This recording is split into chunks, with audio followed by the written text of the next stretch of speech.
Okay, so it literally took me 9 hours to get through and understand the entire Justin Baldoni lawsuit.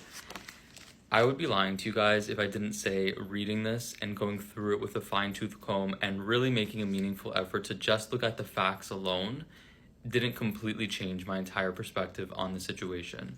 So I'm going to do my best to go through the most important points that I found because I think I discovered some things that I have not seen anybody else talk about. Before I do, I would just like to say that I don't get paid through TikTok, and doing these types of videos, the video essays, the deep dives, it doesn't really benefit me or my business in any way.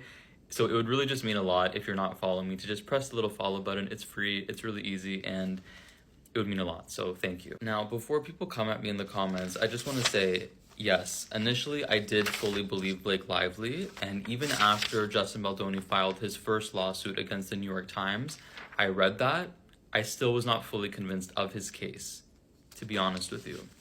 And I'm not going to apologize for that, because at the end of the day, we should all be aware it is statistically unlikely for a woman to lie about sexual harassment claims.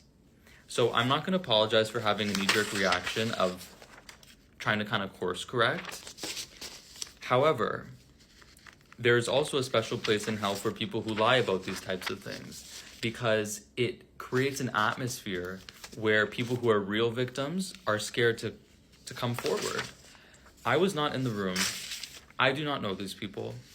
You guys know how I feel about celebrities.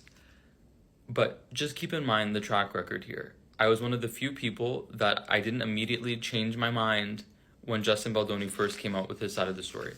I was not prepared for the mountain and the line-by-line evidence that disputed every single solitary thing that Blake Lively said.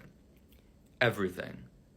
So unless Blake Lively has some massive smoking gun, like a video of Justin Baldoni harassing her or doing something terrible, I am terrified for her and Ryan Reynolds' reputation, because if this goes to court, it could be the end of them forever, because they seem like terrible, terrible people. So after reading the first two lawsuits and going through them line by line, there was still one question for me that wasn't adding up, which is, how did this seemingly normal friendship and working relationship between Justin and Blake turn sour so dramatically and escalate to the point of such intense hatred between the two?